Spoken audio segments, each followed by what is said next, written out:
Hello everyone, welcome back to our YouTube channel. Myself Hemal Chauhan. આપણે સૌ પ્રથમ આજે આપણે પાઠ 8 વિશે ભણવાના છીએ, જેનું નામ છે ગતિ। હવે અત્યાર સુધીમાં આપણે સાયન્સની અંદર કેમિસ્ટ્રી ભણી ગયા અને બાયોલોજી ભણી ગયા। કેમિસ્ટ્રીની અંદર આપણે પાઠ 1 અને પાઠ 2 જોયા। ત્યારબાદ બાયોલોજીની અંદર આપણે પાઠ 5, એના પછી એક એન્વાયરમેન્ટલનો પાઠ પણ ભણી ગયા, જે હતો પાઠ 14। અને હવે આપણે જે છે એ નવો જ ટોપિક ચાલુ કરવાનો છે, જે છે ફિઝિક્સનો, એટલે કે ભૌતિક વિજ્ઞાન। ભૌતિક વિજ્ઞાન વિદ્યાર્થીઓ પૂરેપૂરું ધારો કે ઉપર નભેલું છે, એટલે કે ઇમેજિનેશન ઉપર નભેલું છે। આપણે વાત કરીએ ન્યૂટનની ગતિના નિયમો, આ બધી વસ્તુ જે છે એ ફિઝિક્સ છે। આગળ જતાં 11-12 સાયન્સની અંદર એક આખો વિષય જ આવે છે, સબ્જેક્ટ જ આવે છે ફિઝિક્સ। એના વિશે આપણે વાત કરવાની છે। તો ફિઝિક્સ વિશે આપણે પાઠ 8 એટલે કે ગતિ, એની અંદર અભ્યાસ કરીશું। વિદ્યાર્થીઓ, બીજી વસ્તુ કે હવેથી તમારે ધોરણ 9ની અંદર પાઠની અંદર જ એના સમીકરણો પણ ભણવાના આવશે અને તેના દાખલા પણ ભણવાના આવશે। એટલે કે થિયરી પણ ભણવી પડશે, સમીકરણો પણ ભણવા પડશે અને તેને લગતા દાખલાઓ પણ ભણવા પડશે। આ પાઠની અંદર ઘણી બધી વ્યાખ્યાઓ રહેલી છે, તો આ બધી જ વ્યાખ્યાઓ, આ સમીકરણ અને દાખલા, બધી જ વસ્તુ આપણે સરળ ભાષાની અંદર જે પણ ટોપિક જે છે અઘરા હોય તે સરળ કરીને જે છે એ હું તમને શીખવાડીશ। તો સૌ પ્રથમ હવે જોઈએ એની પ્રસ્તાવના, ઇન્ટ્રોડક્શન। વિદ્યાર્થી મિત્રો, ઇન્ટ્રોડક્શનમાં મેં એમ લખેલું છે કે ગતિ એટલે શું। હવે ગતિ એટલે શું મારે તમને કોઈને સમજાવવાની જરૂર નથી, એ તમને બધાને ખબર છે। અહીંયા જે પણ કંઈ ઉદાહરણ લખેલા છે ને, એકદમ સામાન્ય ઉદાહરણ છે, જે તમને બધાને ખબર છે। હવે પક્ષી ઉડે છે તો એ ગતિમાં જ કહેવાય, આપણે ચાલતા હોઈએ તો આપણે ગતિમાં જ છીએ, માછલીઓ પાણીમાં તરે છે તો એ ગતિમાં જ છે, સ્કૂલ બસ ચાલતી હોય છે તો એ પણ ગતિમાં છે। અહીંયા બીજા ઉદાહરણ લખ્યા છે, મોટર ગાડી ગતિ કરે છે, પરમાણુ, અણુ, ગ્રહો, આ બધા જ જે છે એ ગતિમાં છે। પણ ગતિ જે છે એ કોને કહેવાય છે? અમુક વાર આપણે એમ કહીએ સ્થિર વસ્તુ, તો સ્થિર વસ્તુ કોને કહેવાય છે? પ્લસ અમુક વાર આપણે એમ કહીએ છીએ ના આ વસ્તુ ગતિમાં છે, તો ગતિ કોને કહેવાય છે? વિદ્યાર્થી મિત્રો, એક તમને ઉદાહરણ આપું એના પહેલાં વાત કરી લઈએ અપ્રત્યક્ષ અવલોકનની। અપ્રત્યક્ષ અવલોકન એટલે શું? તો કે હવાની ગતિનું અવલોકન, જે આપણે જોઈ શકતા નથી, માત્ર અનુભવ કરી શકીએ છીએ। આપણે એમ કહીએ છીએ કે હવા આવે છે અથવા ખૂબ જ વધારે પવન ફૂંકાય છે, પણ એ પવનને થોડા જોઈ શકીએ છીએ આપણે, પવનને જોઈ શકતા નથી। તો પછી એનું ફિલિંગ એટલે કે અનુભવ કઈ રીતે આવે છે? તો ધૂળના રજકણો ઉડતા હોય છે, ઝાડ પાન અને એ બધી વસ્તુઓ જે છે આમ તેમ થતી હોય છે, બરોબર? એના ઉપરથી આપણને ખબર પડે છે કે વધારે પવન ફૂંકાઈ રહ્યો છે, વધારે હવા જે છે આવે છે। તો હવા પણ એક પ્રકારની શું છે? ગતિમાં જ છે। એટલે ઘણી બધી વસ્તુઓ ગતિમાં છે। પણ હું તમને એક ઉદાહરણ આપું કે આપણે ગતિમાં છીએ અત્યારે હાલ? તો અમુક લોકો કહેશે હા ગતિમાં છીએ। કઈ રીતે ગતિમાં છીએ? સૂર્યની આસપાસ પૃથ્વી જે છે ફરે છે, તો આપણે બધાએ ગતિમાં છીએ એમ કહીએ તો પણ ચાલે, પણ હું તો સ્થિર ઊભેલો છું, હું કઈ રીતે ગતિમાં છું? એટલે આ બધી વસ્તુ અવલોકનકારક, ક્યાંથી અવલોકન કરે છે ને એના ઉપર જે છે નભેલું છે। હું તમને એકદમ સરળ ભાષામાં સમજાવી દઉં કે એક સ્કૂલ બસની અંદર, આ આપણા NCERT બુકની અંદર ઉદાહરણ આપેલું છે કે એક સ્કૂલ બસ છે। હવે સ્કૂલ બસની અંદર એક વિદ્યાર્થી બેઠેલો છે અને સ્કૂલ બસ એના ઘરેથી, એ વિદ્યાર્થીના ઘરેથી સ્કૂલની તરફ જઈ રહી છે। આ વિદ્યાર્થી જ્યારે સ્કૂલ બસની અંદર જોશે, બરોબર, તો એની પાછળ બેઠેલો વિદ્યાર્થી એને કેવો દેખાશે? સ્થિર દેખાશે કે ગતિમાં દેખાશે? સ્થિર દેખાશે। હવે એ જ વિદ્યાર્થી જ્યારે સ્કૂલ બસની બહાર નજર કરશે ત્યારે એને બહાર જે દ્રશ્ય એ જોઈ રહ્યો છે, ઉદાહરણ તરીકે કોઈ વૃક્ષ જોઈ રહ્યો હશે કે પછી બીજી કોઈ વસ્તુ જોઈ રહી હશે, બરાબર, ત્યારે એને બધી વસ્તુ કેવું દેખાશે? ગતિમાં દેખાશે, બરાબર. તો આ બધી વસ્તુઓ જે છે એ અવલોકનકારક ક્યાંથી કોઈ વસ્તુ નિહાળે છે તેના ઉપર રહેલું છે. એના પછી આપણે ચર્ચા કરીએ કે બહાર જે વિદ્યાર્થી ઊભો છે તેને તે બસ જે છે એ કેવી દેખાશે? એ સ્કૂલ બસ જે છે, બહાર વિદ્યાર્થી ઊભો હશે ત્યારે તેને જે સ્કૂલ બસ છે કેવી દેખાશે? ગતિમાં દેખાશે, બરાબર. પણ જ્યારે એ વિદ્યાર્થી એની બાજુમાં કોઈ વિદ્યાર્થી ઊભો હોય, બહાર જે વિદ્યાર્થી ઊભો હોય અને એ વિદ્યાર્થીની બાજુમાં કોઈ વિદ્યાર્થી ઊભો હોય ત્યારે એને કેવું દેખાશે? એ જે વિદ્યાર્થી ઊભો છે સ્થિર દેખાશે, બરાબર. તો અવલોકનકારક ક્યાંથી ગતિનું અવલોકન કરે છે તેના ઉપર બધી વસ્તુ જે છે એ રહેલી છે. હજી હું તમને એક ઉદાહરણ આપું કે મેં તમને હમણાં જ કીધું કે પૃથ્વી જે છે એ સૂર્યની આસપાસ ભ્રમણ કરે છે, પણ એ આપણે ક્યાંથી જોવું પડશે? સૂર્યને સંદર્ભ બિંદુ લઈએ એટલે કે સૂર્યના ત્યાંથી જોઈએ તો આપણને ખબર પડે કે પૃથ્વી જે છે ગતિ કરે છે. પણ અહીંયા તો બધા સ્થિર જ ઊભા છીએ, બરાબર. અહીંયા અત્યારે હું સ્થિર ઊભેલો છું, તો અત્યારે હું ગતિ કરતો નથી, બરાબર. તો આ બધી વસ્તુ અવલોકનકારક ઉપર નભેલી છે. અવલોકનકારક ક્યાંથી જે છે એ તેનું અવલોકન કરે છે તેના ઉપર ગતિ કરે છે કે નહીં સામેવાળી વ્યક્તિ, કે પછી નથી કરતી, તેના ઉપર દરેક વસ્તુ જે છે એ નભેલી છે. હવે આપણે બીજું ઉદાહરણ લઈએ, સૂર્યોદય અને સૂર્યાસ્તની સ્થિતિ. તો એ પણ પૃથ્વી ફરે છે તો સૂર્યોદય અને સૂર્યાસ્ત થાય છે, બરાબર, એટલે એના ઉપર નભેલું છે. પછી વાત કરીએ કે ચંદ્ર જે છે એ પૃથ્વીની આસપાસ ગતિ કરે છે, બરાબર, તો એ પણ એક પ્રકારની ગતિ જ છે.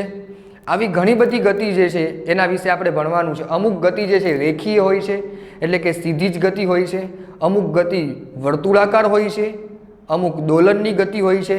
ઘડિયાળ હોય છે તો ઘડિયાળ નીચે તમને ખબર છે દોલન આકાર જે છે ગતિ કરતા હોય છે, બરાબર. ઘણી બધી ગતિ વિશે આપણે ભણવાનું છે. એની અંદર સૌ પ્રથમ અત્યારે આપણે શીખીશું સંદર્ભ બિંદુ. જો વિદ્યાર્થી મિત્રો સંદર્ભ બિંદુ શીખશે ને, બરાબર, એને ગતિનો ખ્યાલ પછી આવશે કે ગતિ જે છે એ કોને કહેવામાં આવે છે, બરાબર. એટલે મેઇન વસ્તુ છે આ કે સંદર્ભ બિંદુ, રેફરલ પોઈન્ટ શું છે એ આપણે શીખવું પડશે. સૌથી પહેલાં સંદર્ભ બિંદુ શેના માટે વપરાય છે? તો કે પદાર્થનું સ્થાન દર્શાવવા માટે, બરાબર. પદાર્થનું સ્થાન દર્શાવવા માટે સંદર્ભ બિંદુ વપરાય છે. હવે આપણે એના ઉદાહરણ જોઈએ. એક ગામમાં એક શાળા રેલવે સ્ટેશનથી 2 કિલોમીટર દૂર છે. ક્યાંથી? રેલવે સ્ટેશનથી. હું તમને એમ કહું કે 2 કિલોમીટર દૂર છે આ વસ્તુ, લેતો આવતો, પણ ક્યાંથી? કંઈક એનું નક્કી સ્થાન તો હશે ને કે ભાઈ અહીંયાથી 2 કિલોમીટર દૂર છે. હું તમને એમ કહું કે જયપુર 510 કિલોમીટર દૂર છે, પણ ક્યાંથી? સમજો છો વિદ્યાર્થી મિત્રો, બરાબર. નક્કી સ્થાન હશે કે ભાઈ અમદાવાદથી જયપુર જે છે એ 548 કિલોમીટર દૂર છે, એક સ્થાન થયું, બરાબર. તો સંદર્ભ બિંદુ આમાં શું છે? રેલવે સ્ટેશનથી, બરાબર. તો સંદર્ભ બિંદુ આના હિસાબે જોવા જઈએ તો રેલવે સ્ટેશન આવે કે ભાઈ અહીંયાથી આટલું થાય છે, બરાબર. હવે બીજા પોઈન્ટમાં જોઈએ, અમદાવાદથી રાજકોટ 250 કિલોમીટર દૂર છે. તો આની અંદર સંદર્ભ બિંદુ શું થયું?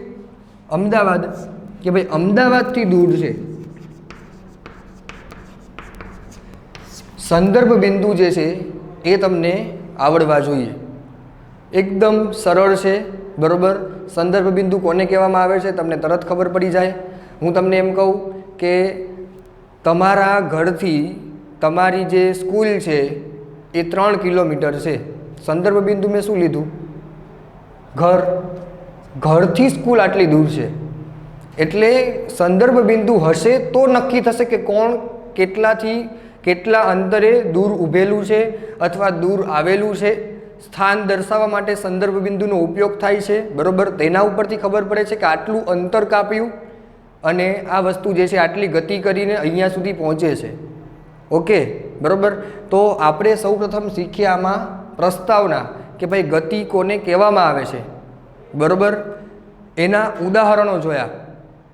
અપ્રત્યક્ષ ઉદાહરણ જોયું, બરાબર. અપ્રત્યક્ષ એટલે મેં તમને હવાનું ઉદાહરણ કીધું કે હવા આવે તો છે પણ દેખાતી નથી, બરાબર. એને આપણે અનુભવ કરીએ છીએ, બરાબર. તો એ પણ ગતિમાં જ છે તો જ અવલોકન કરતા હોઈએ, અનુભવ કરતા હોઈએ.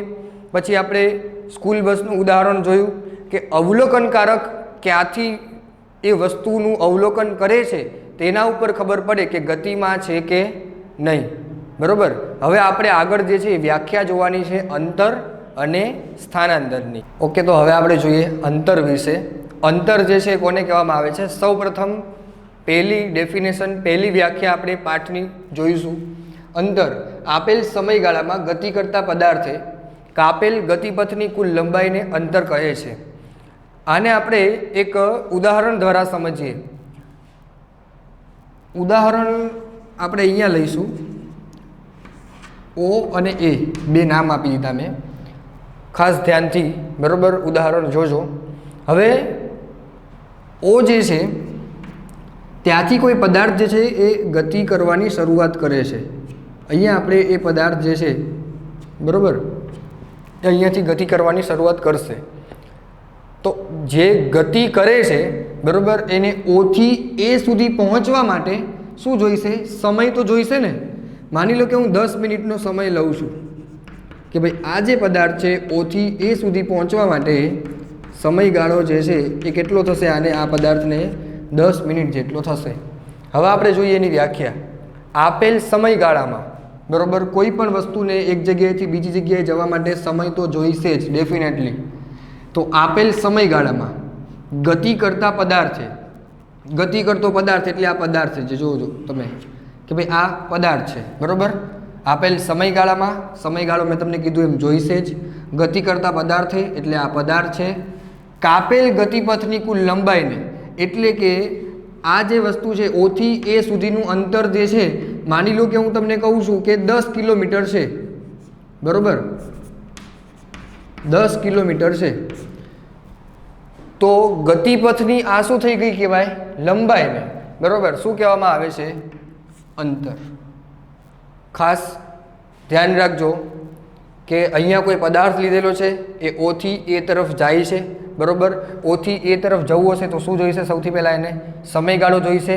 હવે તે પદાર્થ છે, બરાબર, એ જાય છે એટલે કે આપેલ સમયગાળામાં સૌથી પહેલાં ગતિ કરતા પદાર્થે કાપેલ ગતિપથની લંબાઈ એટલે આ જે લંબાઈ છે ઓથી એ જે છે 10 કિલોમીટર જેટલું છે એટલે આ તેની લંબાઈ થઈ કહેવાય, બરાબર. તો કાપેલ ગતિપથની લંબાઈને શું કહેવામાં આવે છે? અંતર. અંતરનો એસા એકમ જોવા જઈએ તો મીટર છે. અંતર ઘણા બધામાં દર્શાવી શકાય. મીટરમાં દર્શાવી શકાય, કિલોમીટરમાં દર્શાવી શકાય, એકદમ નાનું હોય તો સેન્ટીમીટરમાં પણ દર્શાવી શકાય, બરાબર. એસા એકમ એનો મીટર છે અત્યારે, સ્ટાન્ડર્ડ એકમ. હવે આપણે તેને એક ઉદાહરણ દ્વારા પણ શીખીશું કે અહીંયા આપણે ઓથી લઈને એ સુધીના અંતર આપેલા છે. આની અંદર કુલ અંતર કેટલું થયું કહેવાય? કોઈ પણ પદાર્થ છે, અહીંયા માની લો કે અહીંયા બસ હશે, એ ઓથી એ સુધી બસ જાય તો બસે કુલ અંતર કેટલું કાપ્યું કહેવાય? તો બસે કુલ અંતર જે છે, બરાબર, 0 થી લઈને અહીંયા 5, 10, 15, 20 એમ કરીને કેટલું અંતર કાપ્યું કહેવાય? 60, બરાબર. તો કુલ અંતર આનું જે છે એ કેટલું કહેવાય? 60 કિલોમીટર. ખાસ એની વ્યાખ્યા પણ સમજજો. સમયગાળો તો જોઈશે જ. બસે પણ ઓથી એ સુધી જવા માટે સમયગાળો તો લીધો જ હશે, બરાબર. કે હું એમ કહું છું કે ભાઈ આ 60 કિલોમીટર છે તો આપણે જોઈએ કે નોર્મલી 1 કલાક જે છે એ જોઈએ 60 કિલોમીટર કાપવા માટે. તો બસે જે છે સમયગાળો કેટલો લીધો? 1 કલાક. તો એ થઈ ગયું ને. આપેલ સમયગાળામાં ગતિ કરતા પદાર્થ એટલે ગતિ કોણ કરે છે? બસ. અને પછી જે છે એ ગતિ કરશે એટલે ગતિપથની કુલ લંબાઈ, કાપેલ ગતિપથની કુલ લંબાઈ કેટલી હતી? 60 કિલોમીટર. એને શું કહેવામાં આવે છે? તો કે અંતર કહેવામાં આવે છે. મેં એક વસ્તુનો ઉપયોગ કર્યો, એ કિલોમીટર હું બોલતો હતો દર વખતે. એ કિલોમીટર એટલે એનો એકમ. મેં તમને કીધું એમ મીટર પણ બોલી શકાય, કિલોમીટર પણ બોલી શકાય, નાનો એકમ હોય તો સેન્ટીમીટર પણ બોલી શકાય, બરાબર. હવે આપણે જોઈશું સ્થાનાંતર. તો સ્થાનાંતર છે ને એ આનાથી સેજ જે છે એ અલગ છે. સ્થાનાંતરમાં શું કીધેલું છે કે પદાર્થના ગતિપથના પ્રારંભિક સ્થાનથી અંતિમ સ્થાન સુધીના લઘુત્તમ અંતરને, લઘુત્તમ એટલે કે નાનું અંતર હોય તે, બરાબર, એને શું કહેવામાં આવે છે? સ્થાનાંતર કહેવામાં આવે છે. અહીંયા આપણે જોઈએ સ્થાનાંતર સૌથી પહેલાં શીખીએ, પછી જ તમને એની વ્યાખ્યા જે છે એ આવડશે, બરાબર. અને એનો એસઆઈ એકમ પણ શું છે? મીટર છે. સ્થાનાંતરની અંદર જોવા જઈએ તો હું એમ કહું છું કે એક પદાર્થ છે એ ઓથી એ જેટલું, ઓથી એ જાય છે, બરાબર. ત્યાર પછી જે છે એ એથી આવે છે બી સુધી. ક્યાં સુધી આવે છે? બી સુધી. તો એ આ રીતે ગતિ કરે છે, ઓ એ અને પછી એથી બી સુધી, ઓથી એ તરફ અને એથી જે છે એ બી તરફ ગતિ કરે છે. હવે આપણે જોવા જઈએ સૌથી પહેલાં ઓ અને એનો સરવાળો કરીશું. તો સરવાળો કેટલો થશે? ઓ અને એ, બરાબર, કેટલો થશે? 60, બરાબર. એના પછી આપણે એ અને બી. ઓ અને એ થશે 60 પ્લસ એ અને બી. 60માંથી 35 જાય એટલે થશે 25, એટલે કે 85 કિલોમીટર. આ એનું થયું અંતર. કુલ અંતર ઓથી એ અને એથી બી સુધીનું એણે કેટલું કાપ્યું? 85 કિલોમીટર. આપણે હવે વાત કરીશું સ્થાનાંતરની. તો સ્થાનાંતર એનું કેટલું થાય? તો જો ઓથી લઈને એ સુધી તો ગયો હતો, પણ પછી પાછો એ જ દિશામાં તે આટલું પાછું જે છે એ વળ્યો છે. હવે એની વ્યાખ્યા જોઈએ. પદાર્થના ગતિપથના પ્રારંભિક સ્થાનથી, પ્રારંભિક સ્થાન કયું હતું? ઓ, ત્યાંથી એણે ગતિ કરી હતી. પ્રારંભિક સ્થાનથી પછી શું લખેલું છે? અંતિમ સ્થાન સુધીના. અંતિમ સ્થાન એનું અત્યારે કયું છે? ઓથી એ તરફ ગયો, ઓથી પાછો ક્યાં ગયો? એથી પાછો ક્યાં ગયો? બી તરફ, એટલે બી તરફ. પ્રારંભિકથી આ શું થયું? અંતિમ સ્થાન. એની વચ્ચેનું જે પણ કંઈ લઘુત્તમ અંતર હશે, એટલે કે નાનું અંતર હશે, બરાબર, તેને શું કહેવામાં આવે છે? સ્થાનાંતર કહેવામાં આવે છે. હવે તમને ખ્યાલ આવી ગયો હશે સ્થાનાંતર જે છે એટલે કે નાનું અંતર પ્રારંભિક સ્થાનથી અંતિમ સ્થાન સુધી જે હોય, બરાબર, એને આપણે શું કહીશું? સ્થાનાંતર. એટલે અહીંયા સ્થાનાંતર કેટલું થયું કહેવાય? 35 કિલોમીટર જે છે એ થયું કહેવાય. એ જ વસ્તુ હું તમને ઓથી સી સુધી કહું. કોઈ પદાર્થ ઓથી સી સુધી ગયેલો છે, બરાબર, તો હવે એનું કુલ અંતર કેટલું હશે? ઓથી સી સુધીનું ગણો તો જો, એક તો ઓથી એ એટલે 60 થયું, બરાબર, અને એથી સી એટલે કેટલું થયું? 35 થયું કહેવાય. જો આ એથી સીનું અંતર કેમ માપવાનું તમને કહી દઉં. અહીંયાથી અહીંયા આવવું હશે તો 60 - 25 કરવા પડશે. આ 60માંથી 25 બાદ કરીશું એટલે 35 આવશે. તમે ગણો જો, 0, બરાબર, પછી 5, 10, 15, 20, 25, 30 અને 35 થઈ ગયા, બરાબર, એટલે 35. એટલે કુલ અંતર કેટલું આવ્યું? 95 કિલોમીટર કુલ અંતર. પણ સ્થાનાંતર જોવા જઈએ તો સ્થાનાંતર આપણે જોઈશું. સ્થાનાંતરની અંદર સૌથી પહેલાં પ્રારંભિક સ્થાન તો ઓ હતું, અંતિમ સ્થાન શું હતું? સી. એટલે આ અંતિમ સ્થાન સી છે, એટલે 0થી ફક્ત જે છે એ લઘુત્તમ અંતર અહીંયા જોવા જઈશું. અહીંયા વ્યાખ્યા લખેલી છે, જો તમે, પદાર્થના ગતિપથના પ્રારંભિક સ્થાનથી, એટલે કે આ પ્રારંભિક સ્થાનથી અંતિમ સ્થાન સુધીના લઘુત્તમ અંતરને, એટલે કેટલું થશે? 25, બરાબર, તો એ આવશે 25. તો સ્થાનાંતર જે છે એ કેટલું થયું કહેવાય? 25 કિલોમીટર થયું કહેવાય. તેવી જ રીતે સ્થાનાંતર શું શૂન્ય હોઈ શકે? 0 હોઈ શકે સ્થાનાંતર? એ પણ આપણે જોઈ લઈએ, બરાબર. હું તમને એમ કહું કે કોઈ પદાર્થ જે છે ઓથી એ સુધી અને એથી પાછો ઓ સુધી ગયો હશે. ઓથી એ સુધી અને એથી પાછો ઓ સુધી, બરાબર, તો આનું કુલ અંતર કેટલું કહેવાય? તો કુલ અંતર અહીંયા જોવા જઈશું, બરાબર, હું અહીંયા લખું છું કે ભાઈ કુલ અંતર.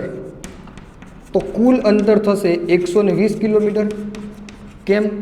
કારણ કે તે પદાર્થ છે એ O થી A સુધી એટલે કે 60 કિલોમીટર અને A થી O સુધી એટલે કે બીજા 60 કિલોમીટર, એટલે કુલ અંતર જે છે કેટલું આવશે 120 કિલોમીટર. પણ સ્થાનાંતર જોવા જઈએ તો હવે સ્થાનાંતર જોવા જઈએ તો કોઈ પદાર્થ છે એ O થી A સુધી અને A થી જે છે પાછો ક્યાં આવી ગયો O સુધી.